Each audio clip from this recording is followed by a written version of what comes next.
દાહોદ જિલ્લાના સંજેલી તાલુકામાં આવેલ કન્યા વિદ્યાલય સ્કૂલથી જૂના બસ સ્ટેશન સુધી તિરંગા યાત્રા યોજાઈ હતી। કન્યા વિદ્યાલય સ્કૂલથી જૂના બસ સ્ટેશન સુધી ધારાસભ્યના અધ્યક્ષસ્થાને વિશાળ રેલીનું આયોજન કરવામાં આવતા દેશભક્તિના ગીત અને વિદ્યાર્થીઓના નારાઓથી નગર ગુંજી ઉઠ્યું હતું। આવનારા સ્વતંત્રતા પર્વની ઉજવણીના ભાગરૂપે સમગ્ર દેશમાં તિરંગા યાત્રા યોજાઈ રહી છે।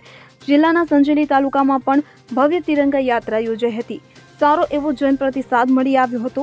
તિરંગા યાત્રામાં મોટી સંખ્યામાં પદાધિકારીઓ, ગ્રામજનો, પોલીસ જવાન, હોમગાર્ડના જવાનો તથા શાળામાં અભ્યાસ કરતા વિદ્યાર્થીઓ મોટી સંખ્યામાં જોડાયા હતા। આ વિશાળ રેલીમાં તાલુકા પંચાયત પ્રમુખ, જિલ્લા સભ્ય, સરપંચો, આંગણવાડી બહેનો, આરોગ્ય વિભાગ સહિતના તમામ અધિકારીઓ, પોલીસ કર્મી સહિત શાળાના અભ્યાસ કરતા વિદ્યાર્થીઓ મોટી સંખ્યામાં જોડાયા હતા।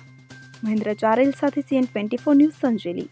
હવે જુઓ દેશ દુનિયાની તમામ ખબરો તમારી આંગળીના ટેરવે।